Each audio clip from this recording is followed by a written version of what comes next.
네, 오늘은 하늘과 바람과 흙과 나, 하늘과 바람과 흙과 나란 제목으로 하나님 말씀 증거하겠습니다. 여러분, 우리는 요즘 반려동물 천만 시대 살고 있습니다. 그러나 여러분, 모든 사람들이 동물을 좋아하진 않아요. 재생적으로 동물을 알레르기 등등의 이유로 애완동물을 별로 선호하지 않는 분들도 있습니다. 이런 분들은 보통 적적한 집에 동물 대신 반려식물을 키우는 경우가 참 많죠. 저도 반려식물 생활한 지 한 15년 정도 되는 것 같습니다. 식물을 자주 많이 사다 보니까 주부님들이 시장에 가서 생물 고등어 보고 이게 얼마나 할지 크기와 상태를 딱 보고 아는 것처럼 저도 반포 지하상가 도매상가에 가면 화분을 딱 보고요, 주인이 얼마를 부를지 대충 거의 맞추더라고요. 이제 성경에 보면 우리 하나님 나라의 성도들을 수목, 즉 나무에 비유해서 표현하는 경우가 참 많습니다. 신구약을 가리지 않고 참 많은 곳곳에 등장하고 있습니다. 오늘 우리가 같이 읽은 시편 1편에 시냇가 심겨진 나무로부터 이사야 5장에 나오는 포도원의 노래, 또 복음서 곳곳에 등장하는 포도원 품꾼 비유 등이 있습니다. 오늘 우리가 같이 읽은 시편에 등장하는 이상적인 성도의 모습 어떻게 묘사되고 있습니까? 1절에서 3절 다시 한번 소리내서 읽겠습니다. 준비 시작. 복이 있는 사람은 악인들의 꾀를 따르지 아니하며 죄인들의 길에 서지 아니하며 오만한 자들의 자리에 앉지 아니하고 오직 여호와의 율법을 즐거워하여 그의 율법을 주야로 묵상하는도다.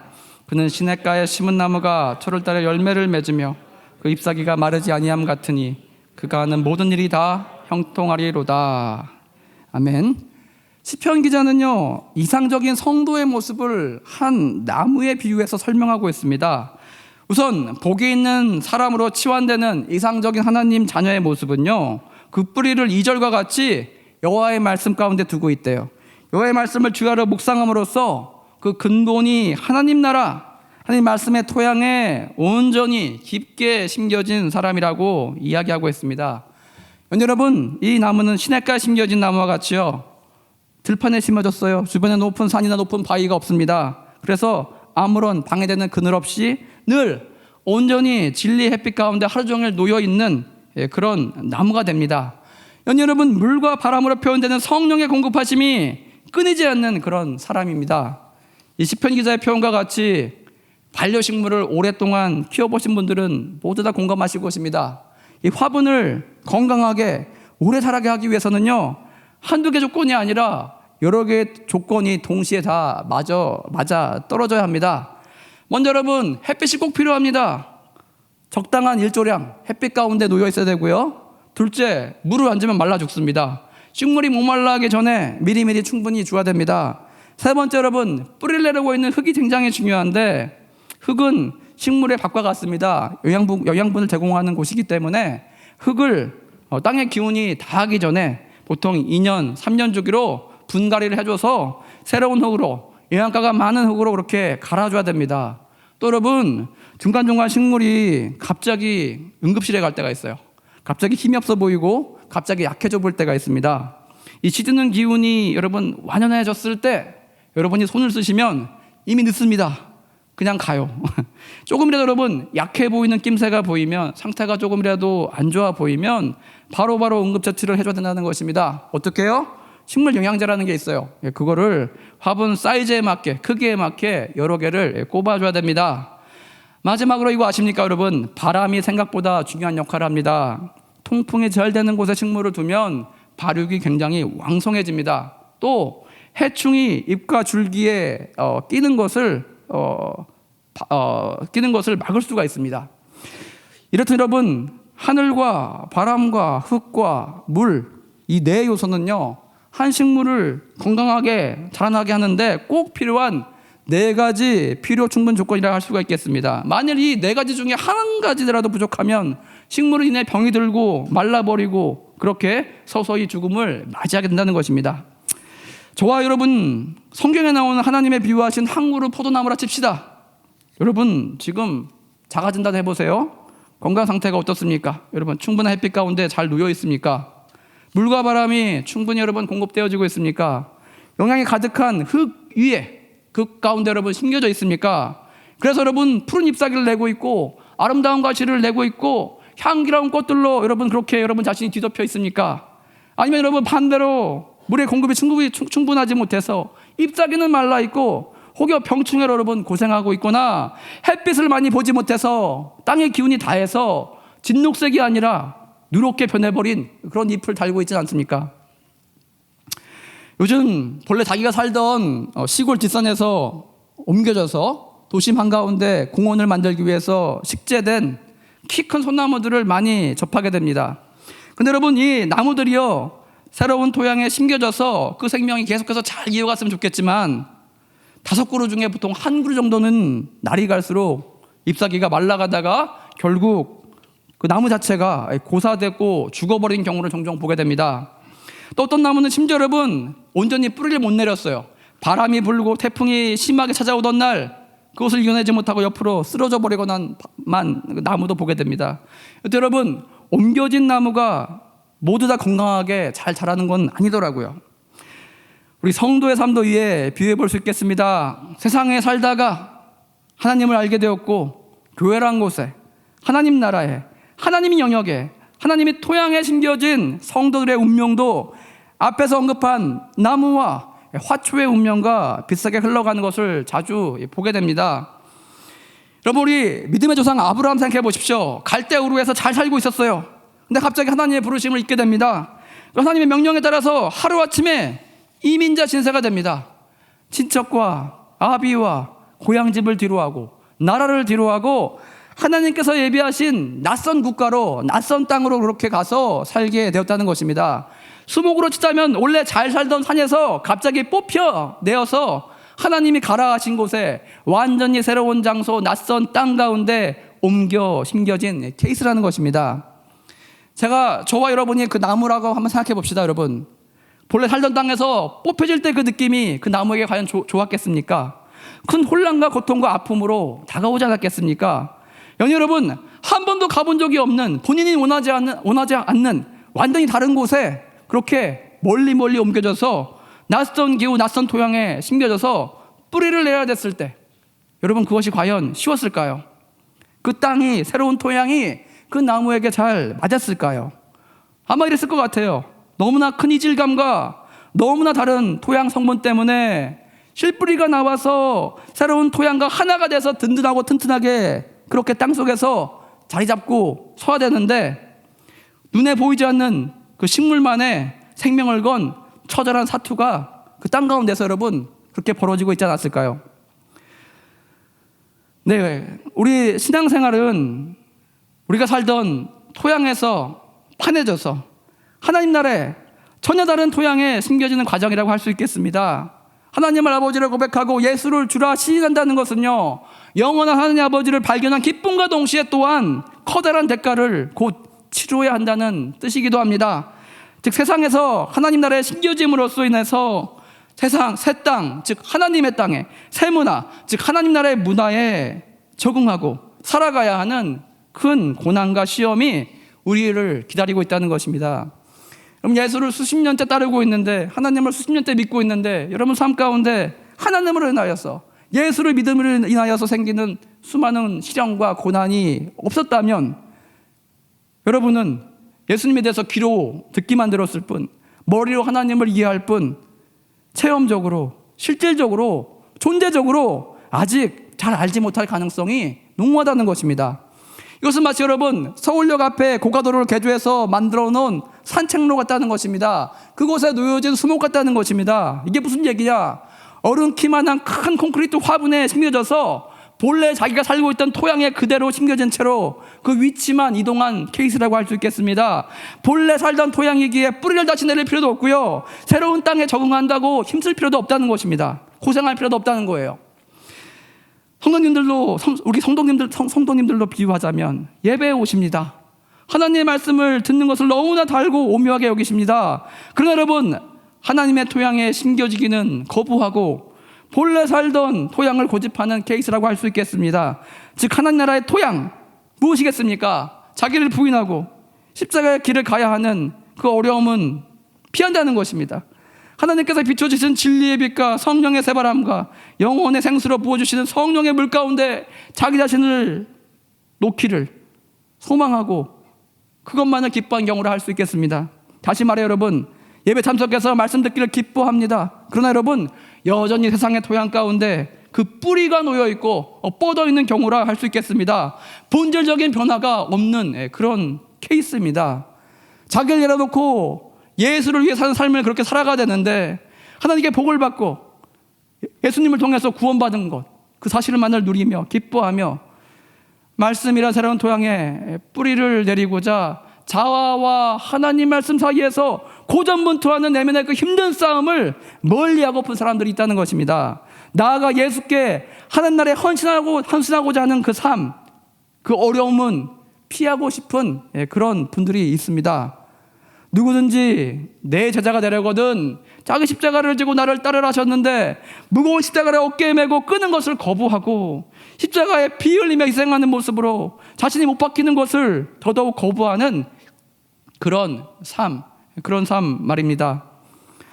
한마디로 여러분, 눈에 보이지 않는 내면, 즉 심중의 뿌리가 하나님 토양에 뿌리를 내리려는 극단의 싸움과 모험과 투쟁, 그거를 거부하는 분들이 있습니다. 그저 원래 살던 이 안전지대에 머물기를 바라는 것입니다. 하나님을 믿으면 오는 복과 복락과 하나님께서 주시는 축복만을 바라는 경우라고 할 수 있겠습니다. 하나님께서 복을 받아서 푸르고 푸른 잎사귀를 내는 것과 많은 열매를 맺는 것과 향기로운 꽃을, 아름다운 꽃을 피워내는 것만에 초점이 맞추어진 그런 인생이라 할 수 있겠습니다. 여러분, 이거는 커다란 콘크리트 화분을 옮기는 큰 기중기라 화물차에 실려서 세상과 하나님의 나라 가운데 시계추와 같이 정기적으로 오가는 분들이라 할 수 있겠습니다. 목회자이기에 성도들과 대화를 조금 나누다 보면 영적으로 분간이 갑니다. 하나님 나라에 온전히 정착한 이민자인지 하나님 나라에 잠시 여행 온 여행자인가 하는 구분 말입니다.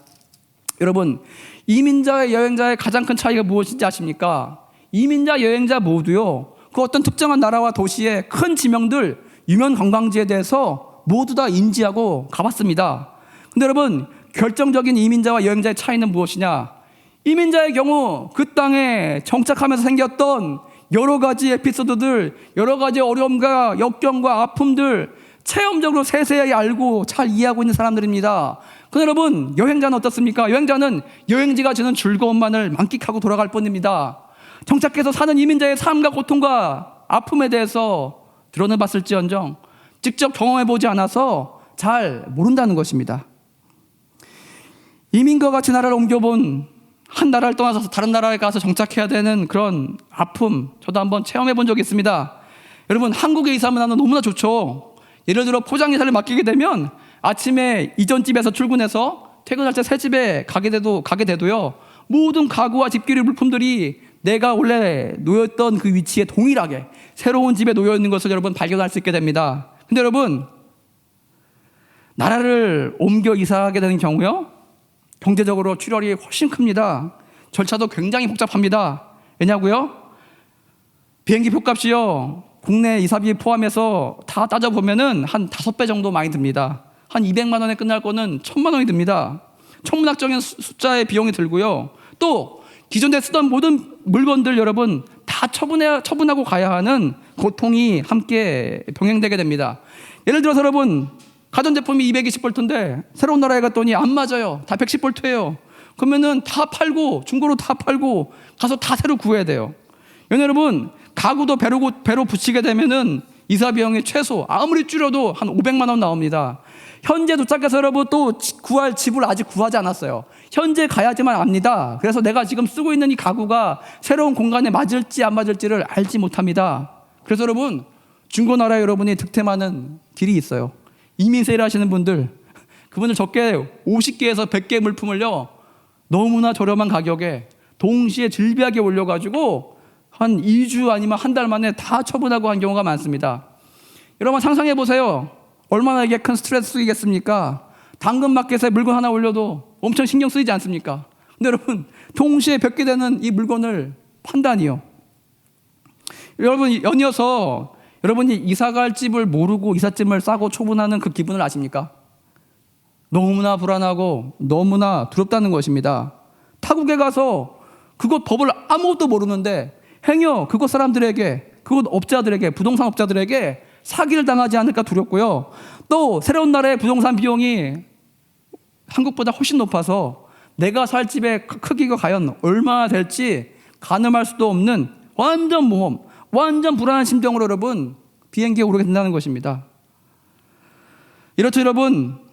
나라를 옮길 때 발생하는 긴장감, 텐션, 스트레스는 어마무지하게 큽니다. 이게 얼마나 큰지요? 이민자들이 모여서 이야기할, 교회에서 만나서 교제를 나눌 때 어떤 분이 그러더라고요. 이민 이사 2번 해보니까 절대 더 이상 못하겠다고. 이제 엄두가 안 난다고. 나는 그냥 여기서 살 거라고 눌러서. 여러분, 나라를 옮기는 모험과 대가 고통은 너무나 실로 크다는 것입니다. 그런데 말입니다 여러분, 그런 고통과 대가가 있어도 꼭 가야 될 사람들은, 꼭 가야 할 이유가 있는 사람들은 기꺼이 그 모든 힘든 과정을 넉넉히 통과한다는 것입니다.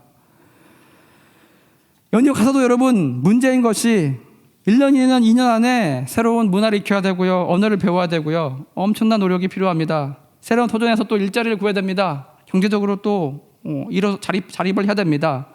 이게 만약에 실패한다, 몇 년간, 수년간 불어넣은 시간과 돈과 노력이 모두 다 물거품이 되어서요, 다시 본국으로 돌아와야 하는 그런 케이스도 있다는 것입니다. 마찬가지로 여러분이 하나님 나라에 심겨진 포도나무가 맞다면 여러분이 하나님 나라의 백성이 되어서 뿌리를 내릴 때 겪었던 수많은 고통과 아픔에 대해서 여러분은 이것이 나의 간증이요, 이것이 나의 찬송일세, 찬송과 가사와 같이 많은 신앙의 고백과 경험이 넘쳐나야 될 것입니다. 예를 들어 여러분, 하나님이 명령 앞에 아브라함이 모리아 산으로 자기의 가장 귀한 독자 이삭을 번제로 드리기 위해 며칠 동안 걸어갔을 때 여러분 그 괴로운 심정을 여러분 경험해 본 적 있습니까? 여러분, 야곱이 강가에서 하나님의 천사와 자기의 인생의 문제를 두고, 자기 해결할 수 없는 너무나 큰 문제를 두고 사투를 벌이며 기도했던 그 기도의 씨름이 여러분 인생 가운데 있었습니까? 여러분, 하나님과 세상 가운데 타협하기를 거부하고 차라리 나는 풀무불에 들어가서 죽겠다라고 다짐했던, 선언했던 다니엘의 세 친구와 같은 세상과의 목숨 건 싸움이 여러분 있었습니까? 마지막으로 여러분, 예수님과 같이 하나님으로부터 부여된 천상의 모든 특권들 다 내려놓고 하나님의 명을 따라서, 하나님의 뜻을 따라서 헌신했던 것처럼 여러분 자신을, 여러분 인생을, 여러분의 손과 발을 하나님 나라 일에 기꺼이 여러분 내어드린 사실이 있습니까? 여러분, 이런 경험이 저와 여러분 삶 가운데 별로 없다면, 전무하다면 하나님 나라의 토양에 어렵게 뿌리 내린 그런 포도나무가 아닐 가능성이 크다는 것입니다. 하나님을 압니다. 하지만 말씀 듣기를 사모하지만 내가 원하는 땅에 여전히 내가 익숙한 방식으로 나에게 안위를 주는 세상 가운데 그 즐거움을 고집하면서 여전히 자신의 근원은, 그 뿌리는 세상의 토양 가운데 그렇게 둔 채로 하나님께 주시는 복락들, 빛과 바람과 물과 영양분만을 하나님으로부터 공급받고자 하는 이중적인 삶을 우리가 살아갈 가능성이 농후하다는 것입니다. 여러분, 우리는 반드시 뿌리로부터 변화를 받아야 됩니다. 그래야 삼위일체 하나님을 온전히 우리가 경험할 수 있게 됩니다. 성 어거스틴은 삼위일체에 대해서 그의 책에서 이렇게 묘사한 적이 있습니다. 나무를 보래요. 나무를 보면 씨앗으로부터 뿌리를 내리게 되고 이내 줄기와 가지를 내게 되고 결국 열매를 맺게 된다라고 합니다. 이게 바로 삼위일체 하나님과 같다라고 그렇게 이야기했습니다. 이 비유의 뜻은 무엇이냐? 뿌리는 곧 모든 만물과 모든 영혼의 근원 되시는, 시작 되시는 하나님 아버지를 뜻하게 됩니다. 줄기와 가지는 아버지로부터 지상으로, 우리 눈에 보이는 세상으로 줄기와 가지를 내신 예수 그리스도를 뜻하고, 마지막으로 열매는요, 뿌리로부터 시작된 그 기운이 예수님이라는 줄기를 타고 가지 끝에 가서 결국 맺히게 되는 성령의 열매를 뜻한다라고 삼위일체에 대해서 성 어거스틴은 이렇게 비유로 설명한 적이 있다는 것입니다. 즉 여러분, 우리는 뿌리로부터 변화를 받아야 우리는 온전해질 수 있다는 것입니다. 그럼 우리가 말씀을 듣고 찬양하고 기도하기도 하지만 우리 뿌리가 하나님 나라의 새로운 문화와 기준과 가치관을 함양한 그 토양에 온전히 우리가 뿌리낼 수 없다면 우리는 극상품 포도나무가 아니라 들포도나무의 열매를 맺게 된다는 것입니다. 이사야 5장 4절 보시면 내가 내 포도원을 위하여 행한 것 외에 무엇을 더할 것이 있으랴. 내가 좋은 포도 맺기를 기다렸거늘 들포도를 맺음은 어찌 됨인고. 이 비유의 말씀 따라서 우리가 뿌리부터 변화받지 못한다면 하나님을 멀리해서 결국 멸망의 길을 가야 했던 이스라엘과 같이 하나님을 마음에서 멀어진 채로 종교적인 형식과 율법만 남아있던 바리새인과 같이 하나님 앞에 기쁨이 되지 못한다는 것입니다. 오히려 하나님께 근심거리가 될 뿐입니다. 이사야 5장 5절 6절 보시면 연이어서 이렇게 표현하고 있습니다. 내가 내 포도원에 어떻게 행할지를 너희에게 이르리라. 내가 그 울타리를 걷어 먹힘을 당하게 하며 그 다음을 헐어 짓밟히게 할 것이요 내가 그것을 황폐하게 하리니 다시는 가지를 자름이나 북을 돋우지 못하여 찔레와 가시가 날 것이며 내가 또 구름을 명하여 그 위에 비를 내리지 못하게 하리라. 여러분, 이 말씀의 비유와 같이 세상이란 멧돼지가 와서 우리를 조롱하고 짓밟는 포도원이 될 것입니다. 또 여러분, 신약의 비유와 같이 예수님의 말씀과 같이 여러분 짠맛을 잃은 소금이 바닥에 버려져 밟히는 치욕을 당하게 된다는 것입니다. 오늘날 교회와 성도 개개인이 다시 힘세게 일어서기 위해서는요, 신앙의 뿌리부터 점검해야 됩니다. 우리 근원이 치열하게 이전 세상과 기운과 맞서서 하나님 새로운 토양에 온전히 뿌리내리고자 사력을 다해서 노력하고 있는지 우리는 확인해야 됩니다. 어떠한 어려움과 고통과 대가를 치를지라도 저와 여러분의 뿌리가 하나님께서 주신 토양에 든든히 깊이 박혀있게 되기를 소망합니다. 그래서 여러분, 뿌리 깊은 나무는 바람에 흔들리지가 않고 샘이 깊은 물은 마르지 않는 원리와 같이 어떤 세상의 시험과 환난과 어려움이 와도 굳건하게 이겨내고 아름다운 신앙의 열매를 맺는 저와 여러분 다 되었으면 좋겠습니다. 우리 다 같이 찬양하시겠습니다. 너는 시냇가에